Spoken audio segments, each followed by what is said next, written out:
Hola, ¿cómo andan? Hola, profe, buenas tardes. Buenas tardes. Bien. ¿Cómo anduvieron? Bien, ¿y usted? Ah,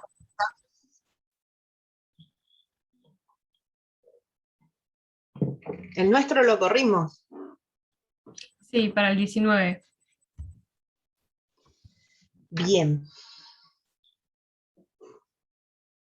Yo estoy habilitándoles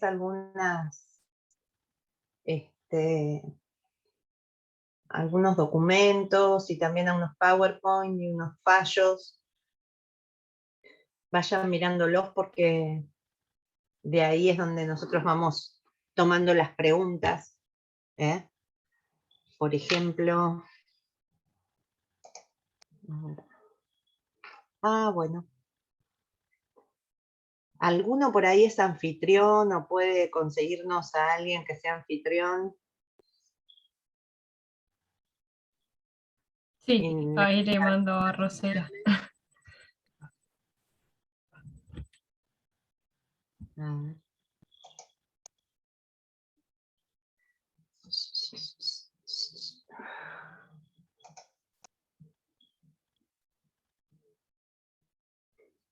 Lo que no entiendo es que acá nadie quedó de anfitrión, por ejemplo.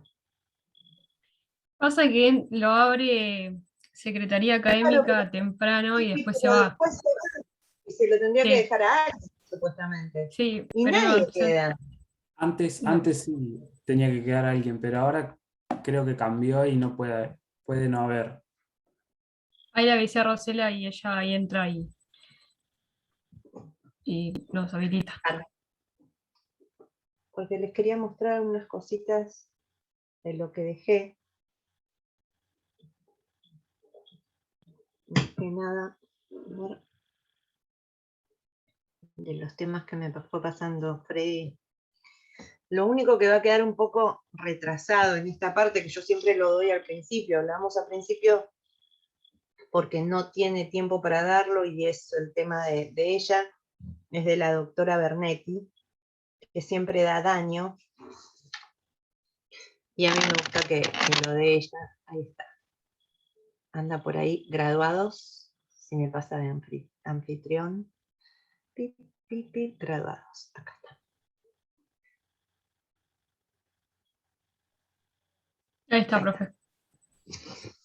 Bueno, y eso lo voy a dejar para el segundo parcial. O sea, de este esquema de lo que es la 25675, lo vamos a dejar para el otro parcial. A ver. Por ejemplo, yo les habilité este en la plataforma.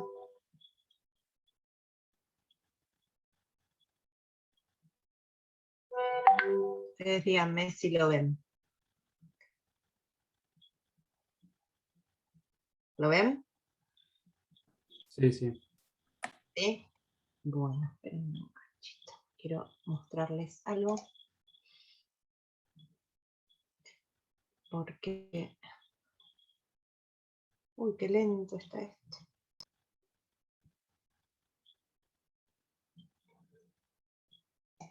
No puedo. Miren. Yo les habilité este, porque nosotros hablamos algunas cuestiones de la LGA. O sea, no me deja... Acá.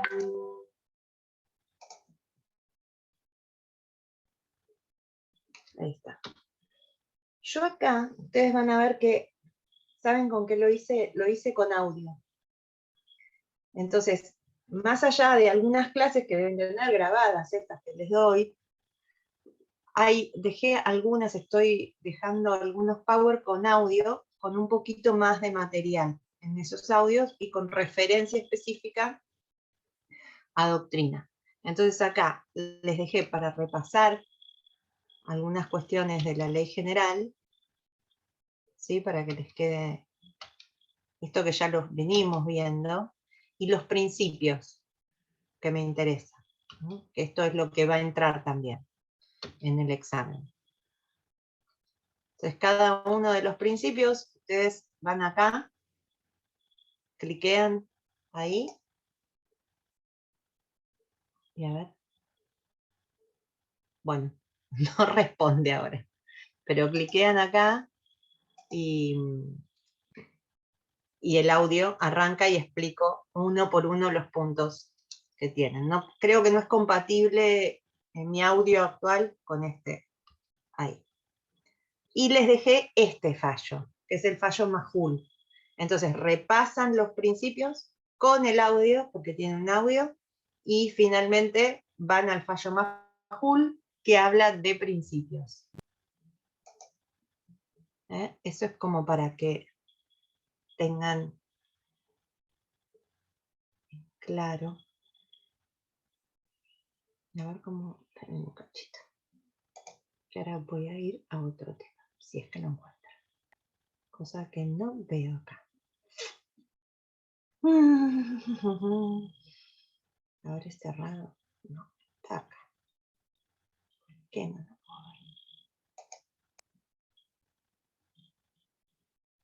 No lo ven ustedes de ahí, ¿no? No, no se ve nada. Esperen un cachito. A ver si puedo cerrar este.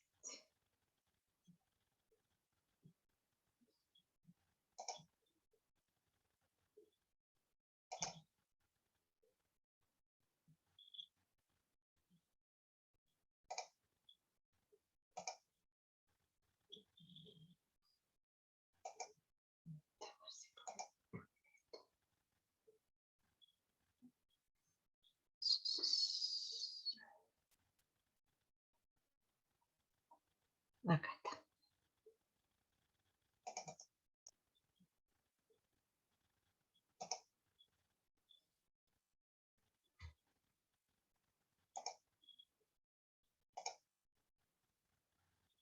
Ahí está. Voy a ver.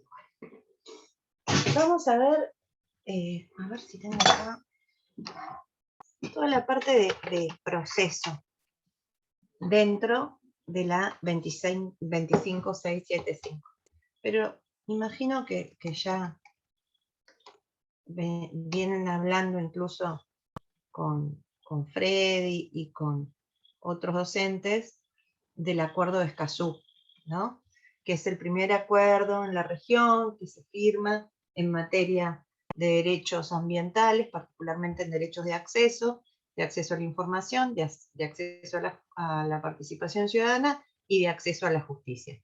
Entonces es importante que cuando nosotros hablamos de proceso ambiental o de justicia ambiental, lo linquemos con el Acuerdo de Escazú. Por eso voy a hablar en líneas generales de lo que es el acceso a la justicia o el proceso colectivo ambiental. Después pasamos por la opinión consultiva, nuevamente 23 del 17, pasamos por Escazú y llegamos a la 25675. Para eso, primero vamos a recordar las definiciones que se nos dan de este derecho de acceso a la justicia ambiental en particular. Y el acceso a la justicia ambiental en particular implica la posibilidad de obtener de las autoridades una solución expedita y completa, ya sea judicial o administrativa o de otra índole, a un conflicto jurídico de naturaleza ambiental. Y esto supone dos cosas. La primera es que todas las personas están en condiciones de igualdad para acceder a esa justicia y obtener un resultado justo, tanto desde un punto de vista individual como colectivo. Ahí tienen la cita de la doctrina de donde voy sacando estas líneas. Y por otro lado, que no se limita este derecho de acceso a la justicia ambiental a la tutela de derechos ambientales nada más, o de derechos de la naturaleza, sino que se extiende la tutela de los derechos procedimentales, que son los de acceso a la información, a la participación y a la consulta previa. Incluso podemos decir que de una manera indirecta también engloba otros derechos humanos, como venimos hablando, por esto de la interdependencia, la universalidad y la interrelación entre todos los derechos del sistema.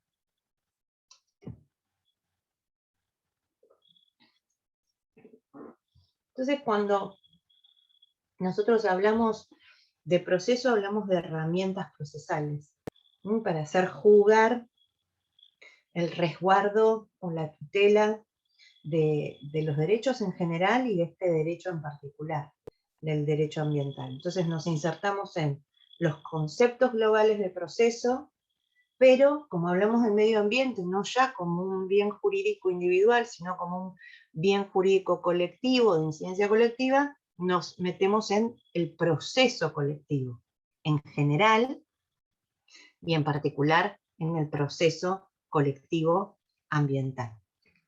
Entonces, hasta ahora incluso ustedes vieron herramientas no procesales con otros docentes, como por ejemplo con Claudia la semana pasada, como el ordenamiento ambiental del territorio, que encierra normas de procedimiento, pero que es más un proceso de gestión ambiental, ¿sí? Entonces lo que sí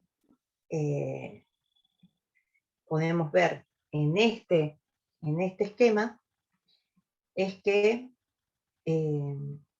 este proceso colectivo, hay autores que lo trabajan en profundidad, yo elegí uno, y en función de eso son las placas que siguen, que es Francisco Berbic. Ustedes van a poder encontrar un montón de paper de Berbic, y un espacio en particular que se llama Class Action Argentina, en donde él tiene actualización constante de toda la jurisprudencia en materia ambiental, como si fuera un libro al día, ¿no? Y Francisco lo que nos enseña es que los procesos colectivos se configuran como una herramienta relativamente nueva dentro de lo que es el derecho argentino, y por su intermedio, tanto organismos públicos como asociaciones no gubernamentales, como asociaciones, en ese sentido civiles me refiero, personas físicas, son las que pueden representar en sede judicial a grandes grupos, por eso hablamos a grandes grupos de individuos, por eso hablamos de colectivos que comparten una misma situación de hecho, sí, de hecho o de derecho similar. Y cuentan con reclamos comunes, identificando incluso hasta omisiones que les impactan de la misma manera, generadoras de riesgo, y que generan daños. Es muy importante, y yo creo que este tema lo toca Freddy, por eso no voy a entrar en profundidad, que recuerden, él lo pregunta siempre, el fallo Alavi del 2009. ¿Por qué? Porque en Alavi es donde empezamos a estructurar este concepto de proceso colectivo, las legitimaciones, los derechos. En definitiva, en Alavi se define el derecho, los derechos de incidencia colectiva. Están ahí y hacen referencia al 43, segundo párrafo de la Constitución.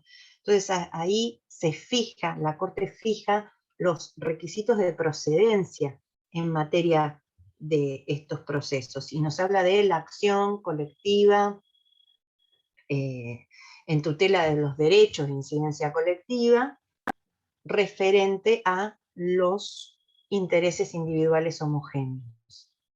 ¿Mm?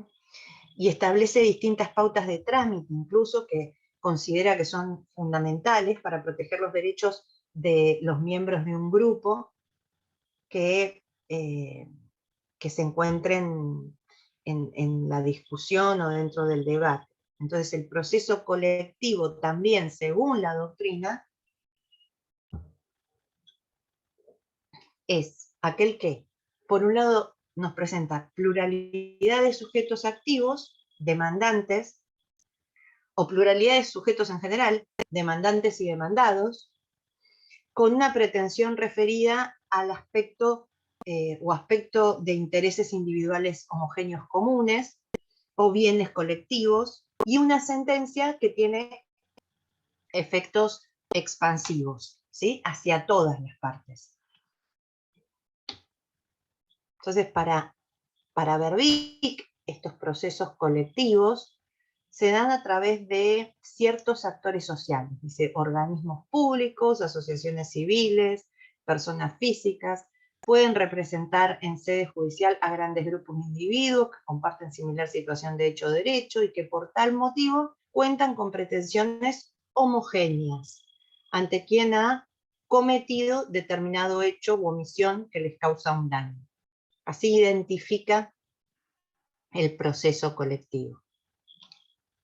¿Y qué características definitorias tiene este proceso colectivo? Bueno, el representante que promueve la acción judicial no es elegido por el grupo ni por sus integrantes, sino que se autodesigna como tal, puede ser cualquier persona.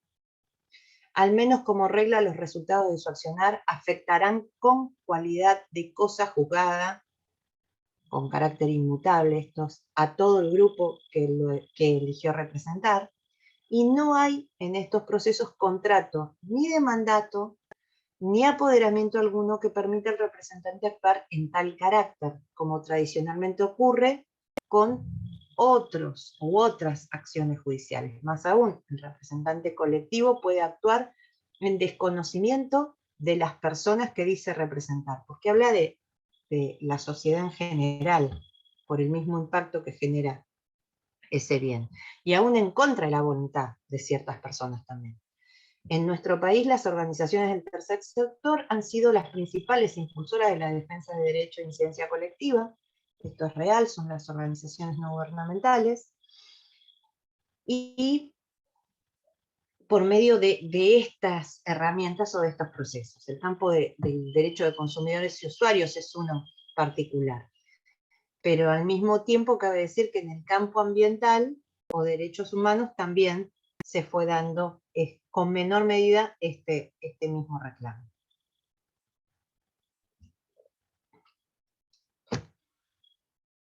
Ahora, nosotros hablamos de proceso colectivo ambiental. En el derecho ambiental se aloja ¿qué?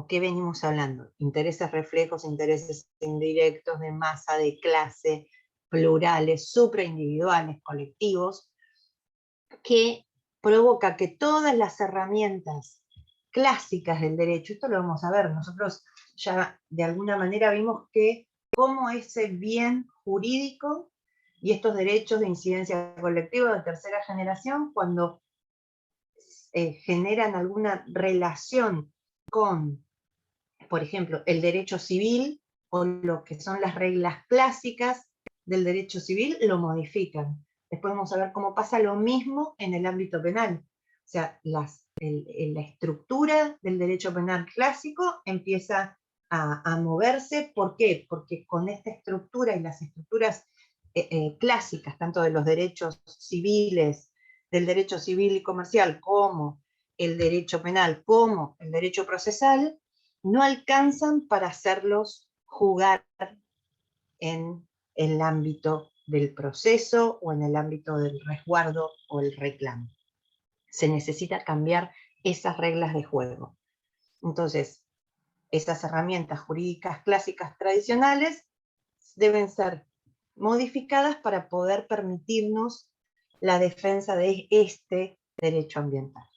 Por eso, Morello, Cafferata, Lugones dicen que es necesario ayornar, redefinir, reformular a partir de estos derechos las herramientas procesales para poder peticionar por esos derechos. Entonces, lo primero dice, ¿cuáles son las notas características, otra vez, de estos procesos, y en particular de este proceso ambiental? Que pertenece a una pluralidad de sujetos, integrantes de un grupo, de clase, a grupos indiferenciados, plurales. Una nota objetiva es que recaen sobre bienes individuales también, de una manera indirecta, y el ambiente es un bien indivisible. Y eso hace que, perdón, no bienes individuales, bienes indivisibles. Y eso hace que sea absolutamente necesario cambiar la estructura clásica. Nosotros no podemos partir este bien y no podemos hacer jugar en esa partida al derecho subjetivo. No podemos sacar un pedazo de ese bien colectivo, sino que todos somos titulares de la misma porción de este bien.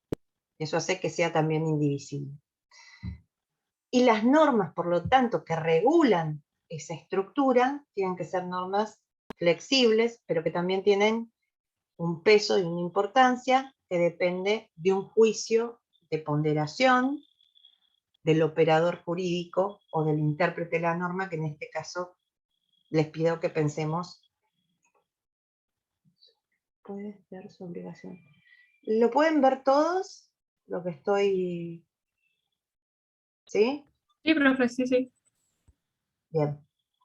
Bueno, les decía, piensen cuando hablamos de operador jurídico, de intérprete, en el caso un legislador o el juez, ¿sí? O un funcionario que tiene que aplicar en el ámbito administrativo una norma determinada. Entonces, quien le da vida a los principios es la autoridad de aplicación, por ejemplo, la OPDS o la Secretaría de Política Ambiental, o el juez en el momento de resolver un conflicto ambiental. Entonces, cuando piensen en proceso, no solo también se limiten al espacio judicial, sino que piénsenlo también en términos administrativos.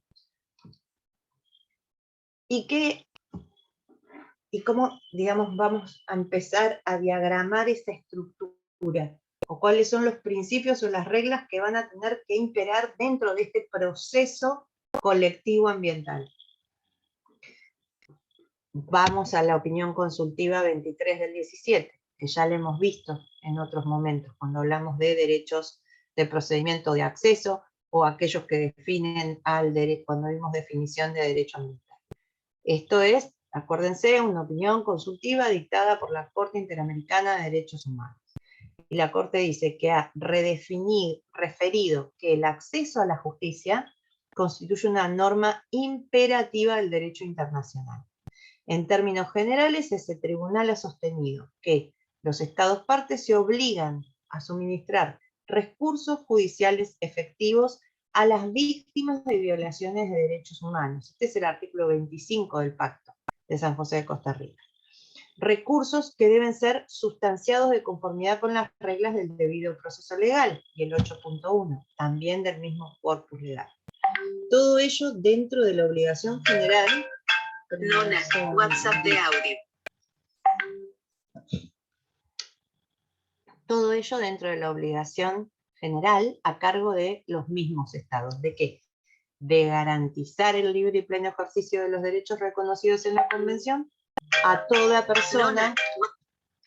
Espérenme un segundito porque estoy requerida. Así que vamos a hacer una cosa. A ver si lo puedo apagar.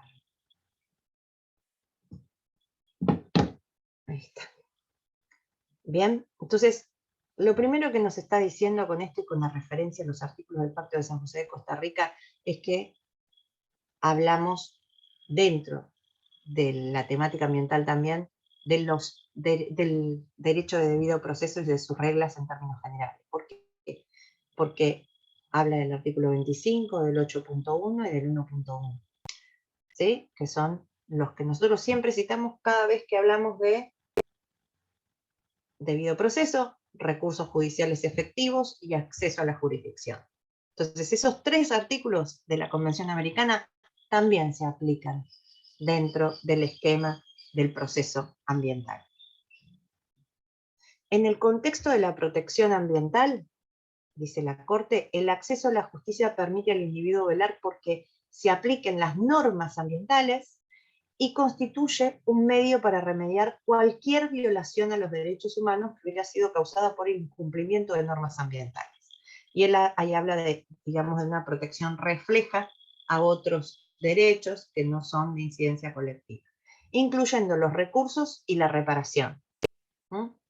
Ello también implica que el acceso a la justicia garantiza la plena realización de los derechos a la participación pública y a la información a través de los mecanismos judiciales correspondientes.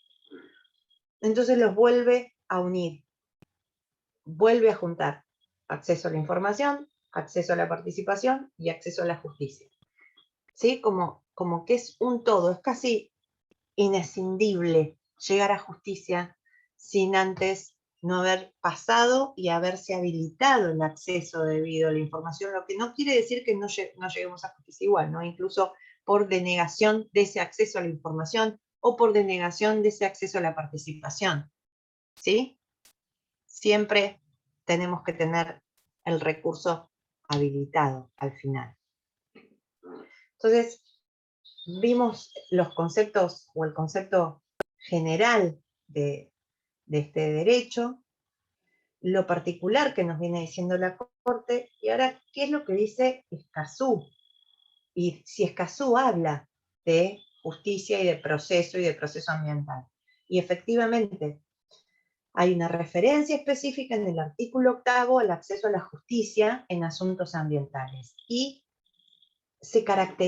lo caracteriza, nos dice qué es lo que sí o sí se debe garantizar dentro del proceso ambiental, o cuando están para tener un acceso debido, ¿no?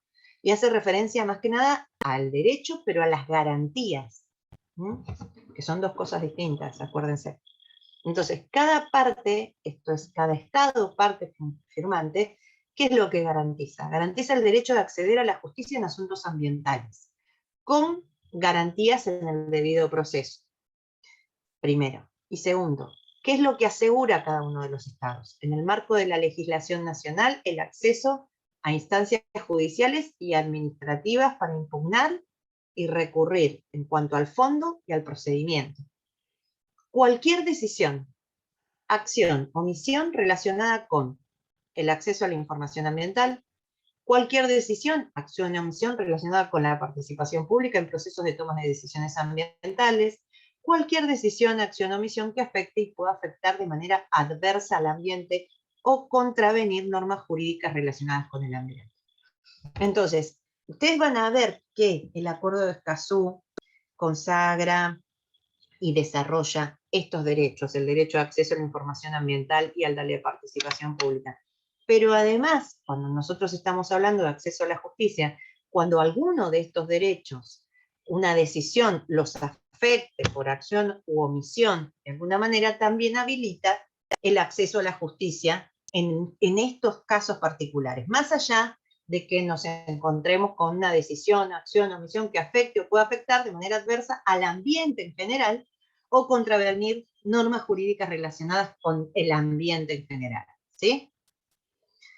¿Qué otra cuestión se garantiza cuando en Escazú se reconoce este derecho? Se garantiza el acceso a la justicia en asuntos ambientales por parte de cada Estado, considerando que para ello va a tener que contar el Estado con órganos estatales competentes con acceso a conocimientos especializados en la materia. Esto puede dar lugar a la conformación de fiscalías o juzgados ambientales, como también secretarías especializadas o formación de su personal en la materia o en el ámbito administrativo, lo mismo.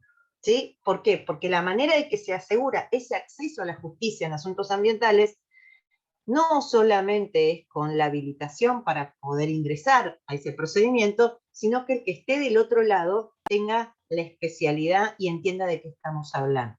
Entonces, se asegura ese derecho, en principio, con órganos estatales especializados en materia ambiental, con procedimientos efectivos también, oportunos, públicos, transparentes, imparciales, sin costos prohibitivos. Y esto es importante a la hora de ver las tasas, a la hora de ver cuál es el costo de la litigación, ¿sí? Más que nada para aquellos que no tienen recursos. ¿Qué otro punto nos dice? La legitimación activa tiene que ser amplia en defensa del medio ambiente, de conformidad con la legislación nacional. Ustedes fíjense que siempre van a poner en los finales de párrafo de conformidad con el derecho interno, pero está marcando una pauta. Nos estás diciendo, bueno, la legitimación activa es amplia, de conformidad con la legislación interna, pero es amplia. La posibilidad de disponer medidas cautelares y provisionales. Y esto vayan tildándolo, porque después van a ver cómo se emparenta Escazú con la 25675, que por supuesto es previa Escazú. O sea, claramente está en consonancia, pero además puede ser releída e interpretada en términos de ampliación de derechos a partir de Escazú. ¿Qué otras cosas se prevén para la efectividad de este acceso a la justicia? Medidas para facilitar la producción de la prueba del daño ambiental, como es la inversión de la carga de la prueba. Esto de que yo, y acá entran a jugar los principios, o la carga dinámica de la prueba. Esto de que yo pregunto si una empresa tiene una habilitación para funcionar, ¿sí? Y es la empresa la que tiene que mostrar el estudio de impacto ambiental y eventualmente es la empresa la que tiene que decir que no contamina. No yo probar que está contaminando, ¿se entiende? Yo entiendo que su actividad genera un impacto y en función de eso quiero que me demuestre que no es así, que tiene las habilitaciones. Entonces, esto de que el que alega prueba, que nos pasa con otros derechos, con los derechos subjetivos particularmente, acá se invierte. Por eso hablamos de inversión de la carga de la prueba, incluso hablamos de carga dinámica de la prueba, cuando el que tiene que probar es el que en que mejor situación está para llevar adelante esa prueba. Y muchas veces eso tiene que ver con costos también, con acceso a determinada prueba particular y específica. Y después tenemos mecanismos de ejecución y de cumplimiento oportunos, que para mí es el déficit en los procesos ambientales. Nosotros vamos a ver y ustedes van a ver fallos y sentencias espectaculares que receptan todos los principios que hablamos y los principios internacionales y demás, pero cuando después vamos a los hechos, la contaminación sigue estando, la ejecución de esa sentencia se dilata en el tiempo y la contaminación persiste. Entonces uno dice al final, el proceso, ¿cuál es el sentido del proceso? Si yo no encuentro una solución inmediata, para el ambiente, o por lo menos que frene la contaminación. Por eso hacer referencia a que cuando nosotros hablamos de un acceso a la justicia en asuntos ambientales en términos integrales y efectivos, es también importante que entre en este paquete los mecanismos de ejecución y cumplimiento oportuno de las decisiones judiciales y administrativas, que correspondan para que eso efectivamente se concrete. Y finalmente los mecanismos de reparación, según corresponda. Entonces, dice, tales como la restitución al estado previo al estado anterior. Entonces ahí recuerden lo que dice el 41, la restauración, la compensación, los fondos de compensación de los que habla la ley, el pago de sanción económica, ahí recién llegamos a la indemnización, la satisfacción, las garantías de no repetición, la atención a las personas afectadas, instrumentos financieros para apoyar la reparación, es todo un catálogo de posibilidades o de mecanismos de reparación que pone el acuerdo de Escazú para verlo, ¿no? Después, otro punto es para facilitar el acceso a la justicia del público en asuntos ambientales, el Estado va a establecer medidas para reducir y eliminar las barreras del ejercicio del derecho al acceso a la justicia, medios de divulgación del derecho al acceso a la justicia y procedimientos para hacerlo efectivo, mecanismos de sistematización y difusión de decisiones judiciales y administrativas que correspondan, esto es sitios o espacios web, el uso de la interpretación o la traducción de idiomas distintos a los oficiales, cuando sea necesario para el ejercicio del derecho.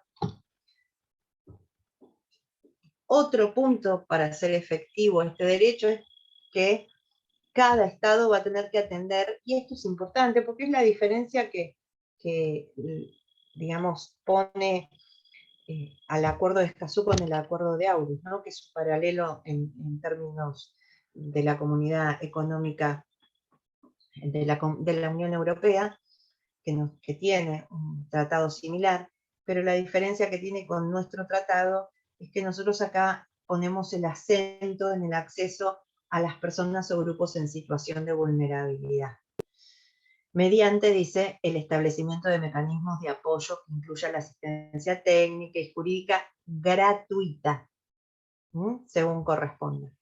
Entonces, cada parte va a asegurar que las decisiones judiciales y administrativas adoptadas en estos asuntos, así como las fundamentaciones, estén consignadas por escrito también, y promover mecanismos alternativos de resolución o solución de controversias en asuntos ambientales. Esto tiene que ver con la mediación, la conciliación y mecanismos de prevención y solución de controversias.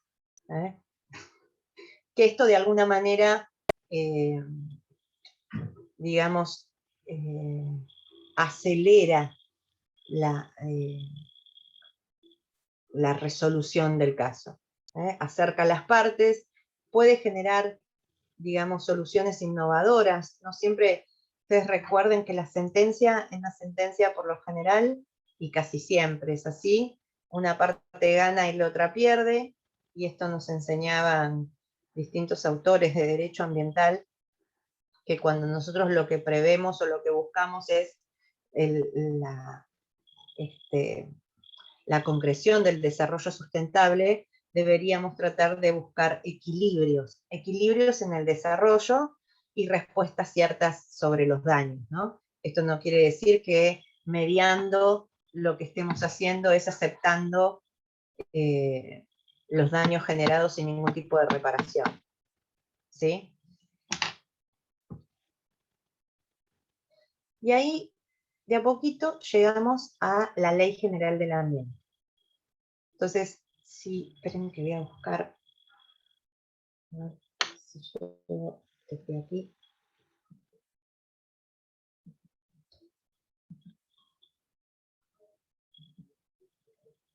A la ley. ¿Hasta ahora venimos bien? Sí, perfecto, profe. Esperen. 25.6.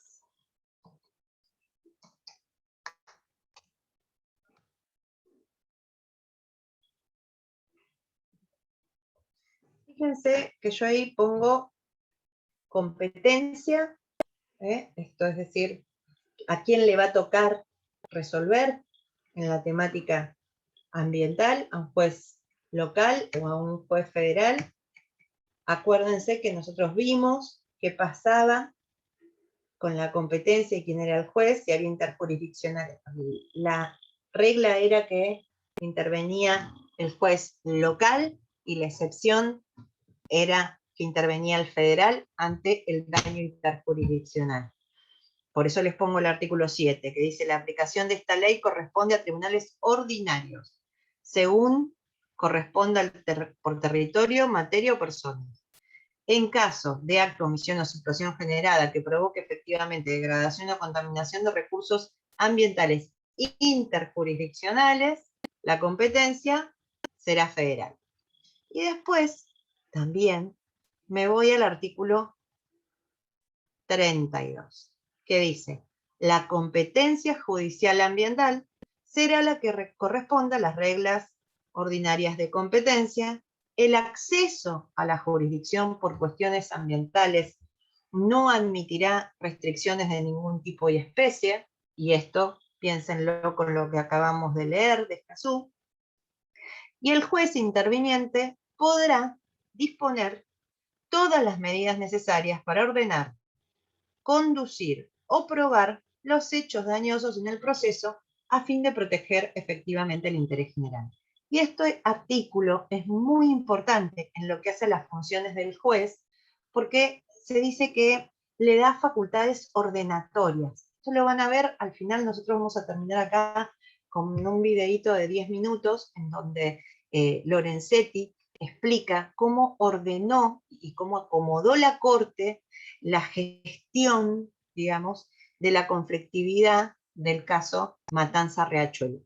Entonces ahí van a ver cómo ellos ordenan ese caso y cómo le dan traslado a las partes, que no es lo habitual, y de hecho lo que pasa en ese expediente no está escrito hoy por hoy en ninguna regla de procedimiento. Sin embargo, este artículo le permite a la Corte, y en función de esa decisión también a los tribunales inferiores con posterioridad, armar y desarmar para una gestión rápida, respetuosa de estos principios que fuimos leyendo recién y de las garantías constitucionales, las causas ambientales para tener una respuesta efectiva más pronta y oportuna, ¿no? Y abarcativa.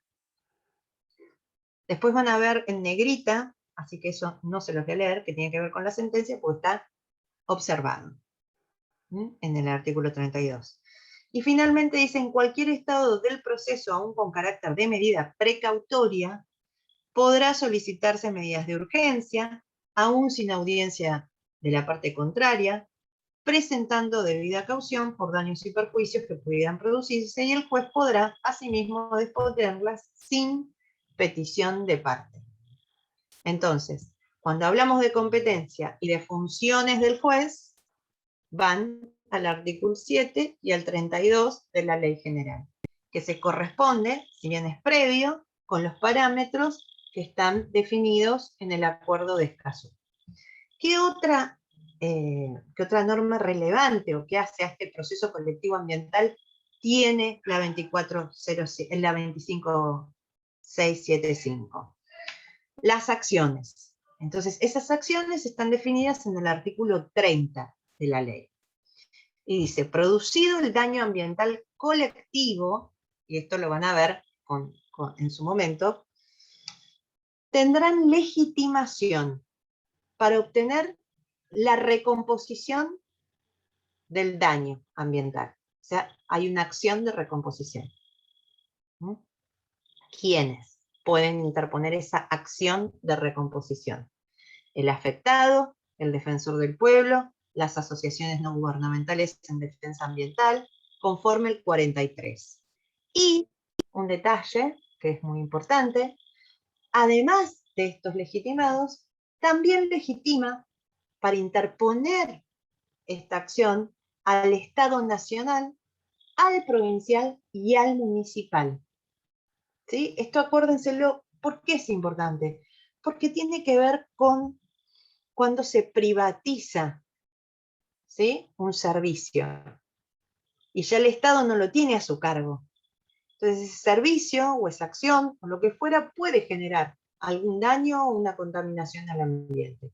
Y la ley le está dando particular legitimación al Estado y a los organismos del Estado, nacional, provincial y municipal.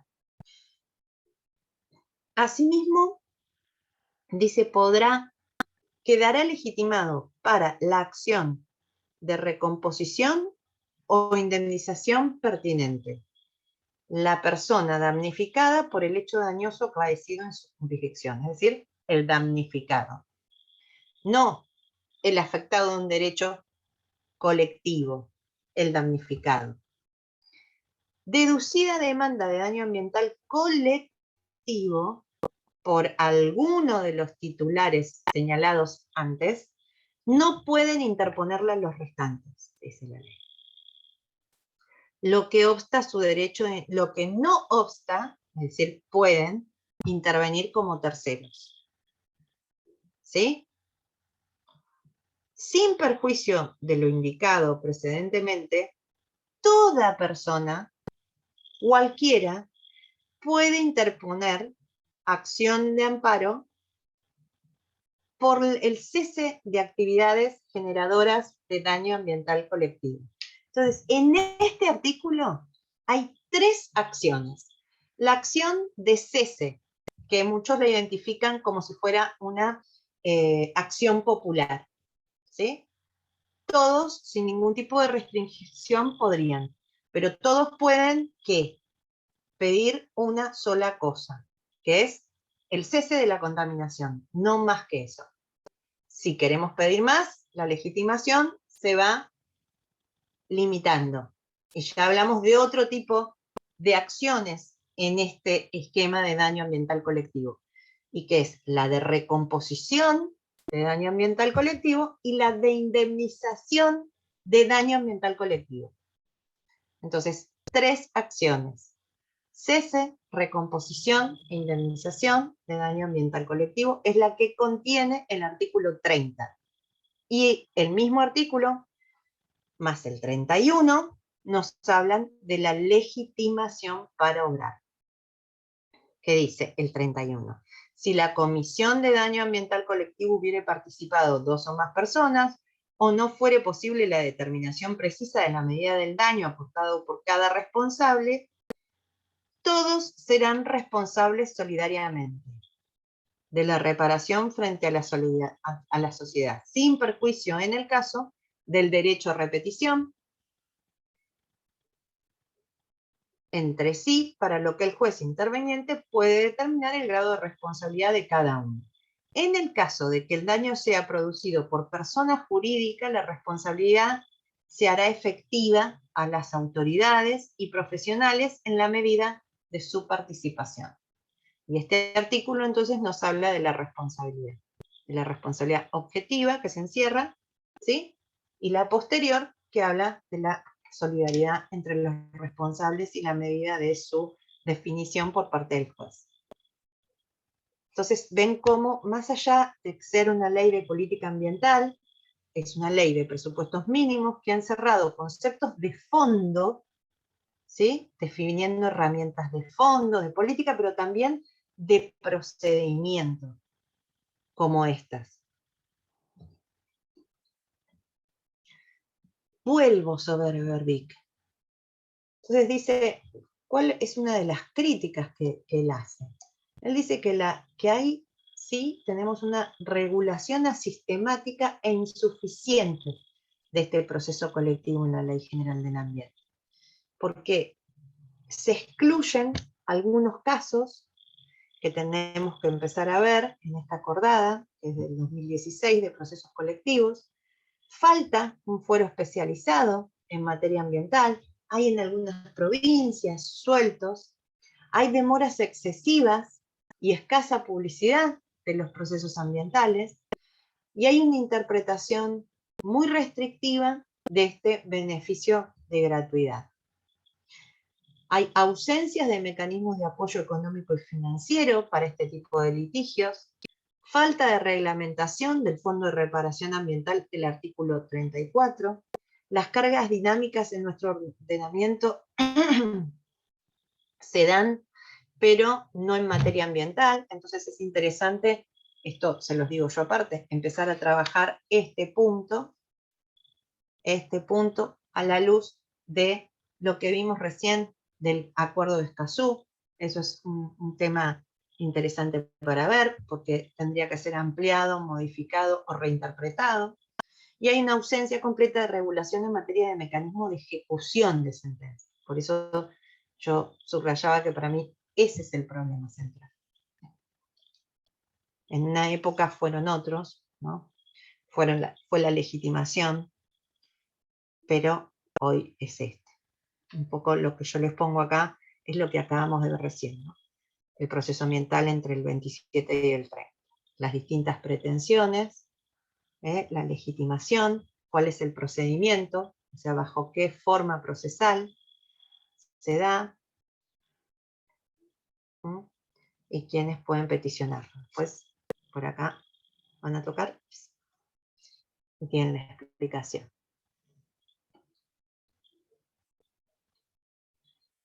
Dijimos también que este procedimiento, yo se lo fui leyendo recién, prevé una carga probatoria dinámica, hay una amplitud o una especificidad probatoria, hay dictámenes periciales. ¿Qué dice? Fíjense qué dice respecto del artículo 33, respecto de los dictámenes periciales. Dice, los dictámenes emitidos por organismos del Estado sobre daño ambiental, imaginemos la Secretaría de Política Ambiental, o en el caso de una provincia, su secretaría, que habla sobre el impacto que puede llegar a tener una actividad determinada sobre el ambiente, agregados, esos dictámenes, agregados al proceso, dice la ley, tendrán la fuerza probatoria de informes periciales, sin perjuicio del derecho de las partes a su impugnación. La sentencia, en definitiva, con esta carga probatoria dinámica y con su amplitud, y estos dictámenes, la sentencia hará cosa juzgada y tendrá efectos erga omnes, a excepción de que la acción sea rechazada, aunque sea parcialmente por cuestiones procesales. ¿Sí? Entonces, en ese esquema, también los roles del juez cambian. No es una persona que esté esperando que las cosas lleguen al escritorio, va a ser, y así lo describe la doctrina, un operador proactivo o dinámico en el proceso, va a salir a buscar soluciones. Ese artículo que leíamos hoy, el 31, perdón, el 32, es el que le da la posibilidad de generar audiencias públicas, de encontrar a las partes, de empezar a hacer pequeños acuerdos dentro del proceso y fuera también que vayan impactando en la recomposición. Y de alguna manera lo que se va construyendo es un proceso preventivo y de recomposición a la vez. Eso es lo que va buscando. Y además se va especializando en una prueba que no es una prueba común, la que se da en estos procesos, que es una prueba compleja. Entonces va generando una dinámica distinta que también lo va construyendo como un sujeto procesal distinto a la hora de gestionar este tipo de causas. Y esto es lo que le decía recién, que está la sentencia como broche final de este proceso, hace cosa juzgada y tiene efecto erga omnes, excepción de que la acción sea rechazada, aunque sea parcialmente por cuestiones probatorias. Yo quería ver si podemos compartir.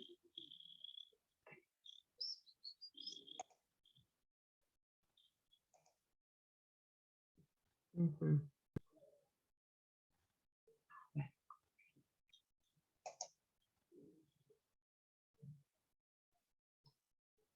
Acá.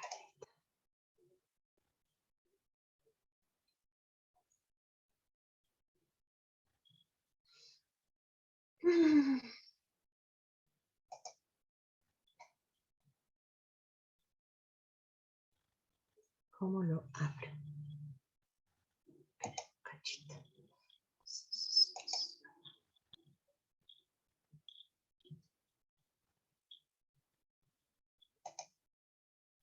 A ver ahora. No lo puedo abrir.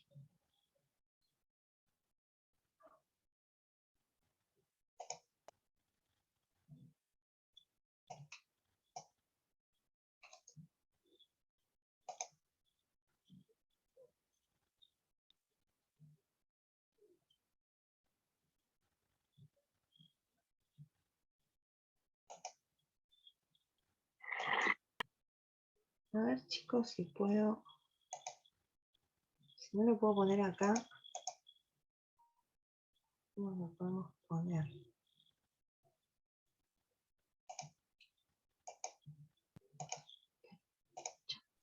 ¿Qué es lo que quería hacer, profe? ¿Compartir el video? Quiero que veamos esto. Pero puedo si hacer. usted abre YouTube y pone compartir pantalla, nos va a aparecer a todos. Vos ¿O sabés que no? estoy tratando de buscarlo, que es esto, compartir. A ver si es este. Por ahí es este. A ver, espérenme un cachito. ¿Ustedes ven lo que estoy haciendo? No. No. Ahí está. Ahora sí. Sí, ahí está. A ver si se escucha. Sí, espérenme un cachito.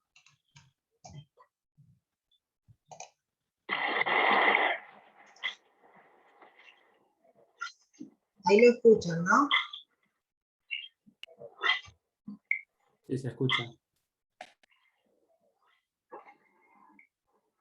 La Corte Suprema de Justicia recibió una demanda presentada por los vecinos de la Villa Inflamable, que es un grupo de personas que invocaban daños que habían sufrido sus hijos, enfermedades de distinta naturaleza, ellos mismos, derivadas de la contaminación. Es un grupo de personas que vivían a orillas de la zona del Riachuelo, que es la más contaminada del país. Por esta razón, esta gente plantea un resarcimiento por los daños que ellos han sufrido y también plantearon un resarcimiento por los daños causados al ambiente.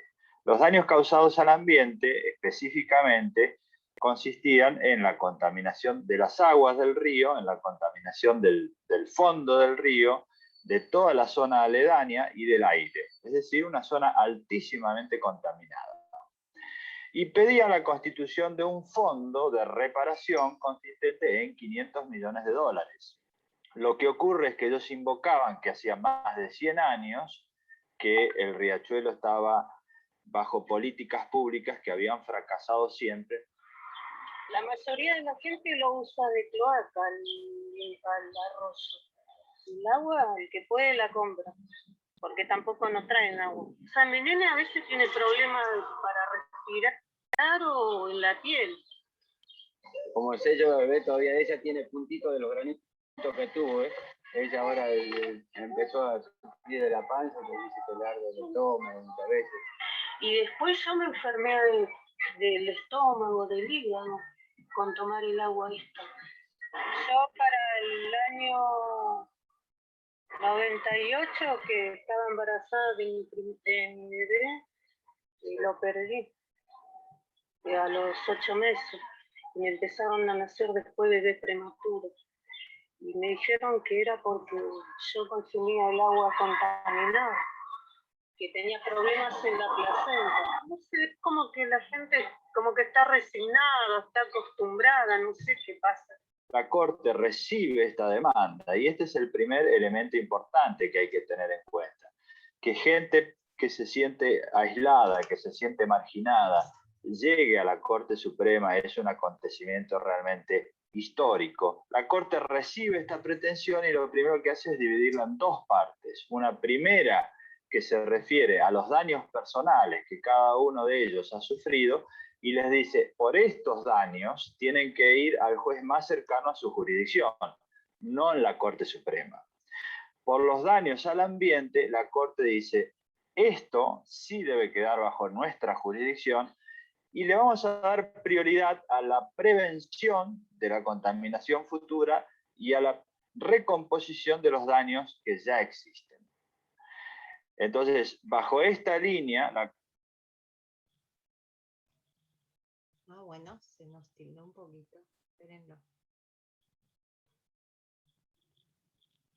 Corte dice, vamos a hacer una serie de audiencias públicas para enfocarnos en lo que es la recomposición y la prevención.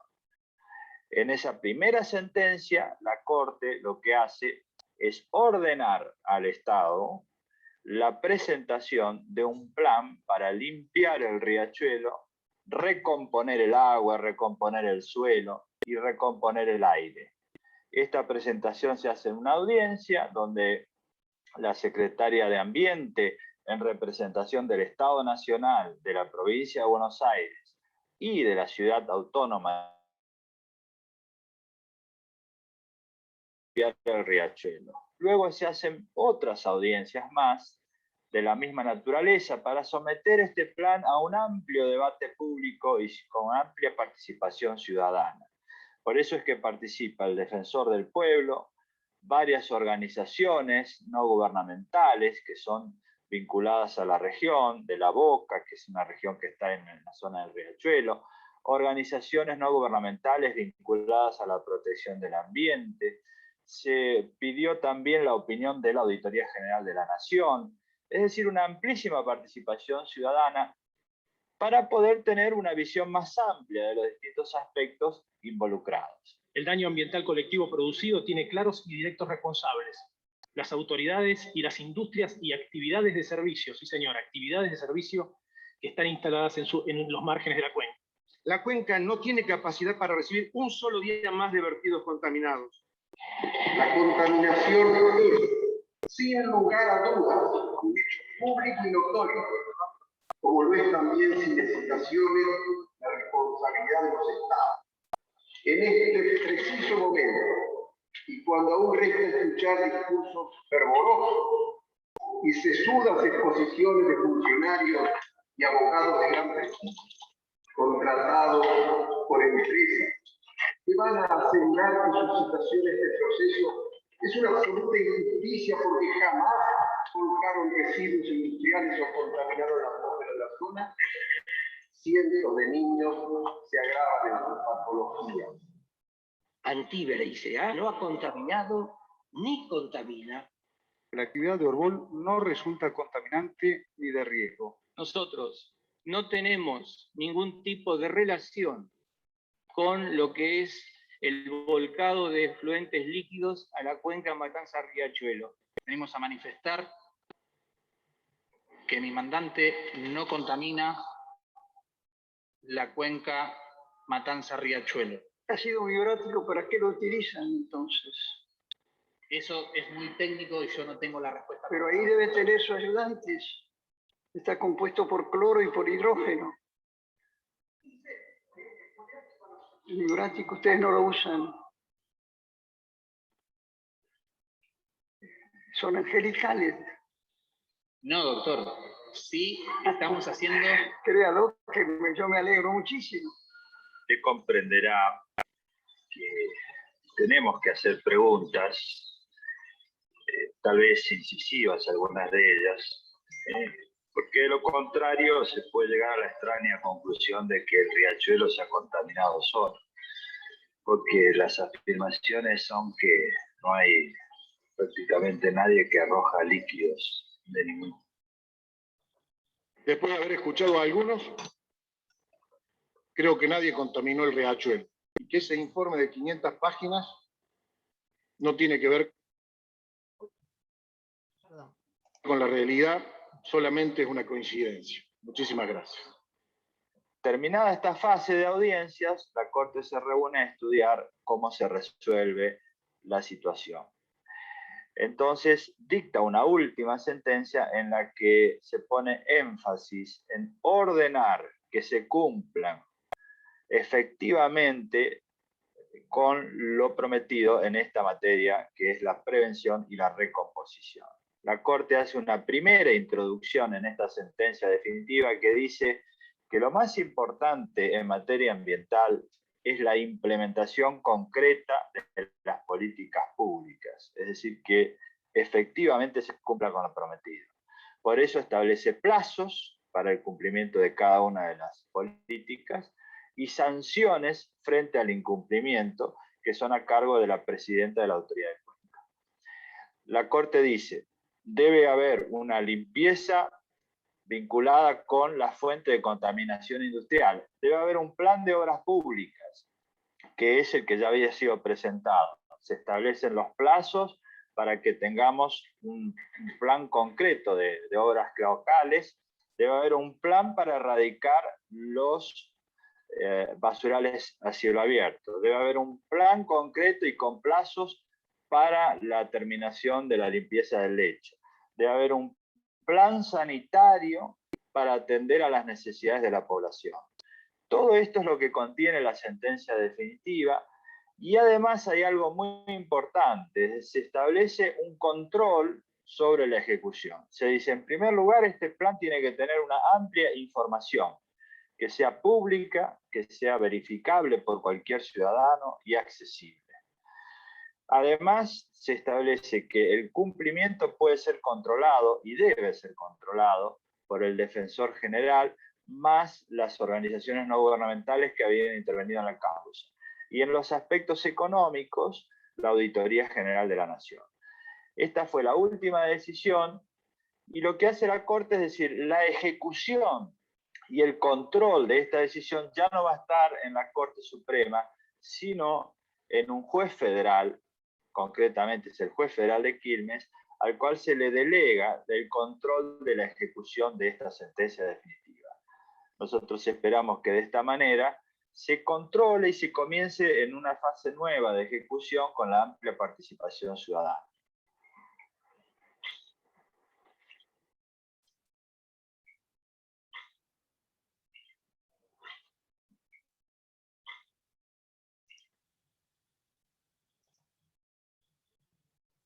Bien. Bueno, la idea es que vieran un poco cómo quedaba organizada con esas acciones, ¿no? Y por ejemplo, toda la parte de que esto siguió y las audiencias siguen, y ya el juez federal de Quilmes no es el juez de ejecución de sentencia, porque terminaron en denuncias penales, porque se privatizaron de una manera poco clara las obras, y terminaron siendo otros jueces los que están controlando. Son dos, de otras jurisdicciones también paralelas al Riachuelo, esa ejecución de sentencia, y se siguen dando audiencias públicas porque claramente a la fecha tampoco se ha cumplido con la totalidad de la limpieza del Riachuelo. Y lo que es la indemnización por daño ambiental colectivo todavía está pendiente. Eso es importante también verlo, cómo este proceso no termina con una sola resolución, con una sola sentencia, sino con sentencias parciales o resoluciones parciales de la Corte, y a la fecha, piensen que empezó en el 2006, si mal no recuerdo, un poquito antes, y todavía no es una causa que esté cerrada. Pero bueno, espero que les sirva. Yo todo lo que les di hoy va a quedar en la plataforma para que ustedes puedan volver a repasarlo y ver. ¿Sí? Buenísimo, profe, gracias. El video está muy bueno, es muy explicativo. Bueno, chicos, nada, nos vemos el próximo jueves. Gracias, Conmigo. profe. Gracias. Sofi. Nos Gracias. vemos. Chao. Hasta luego.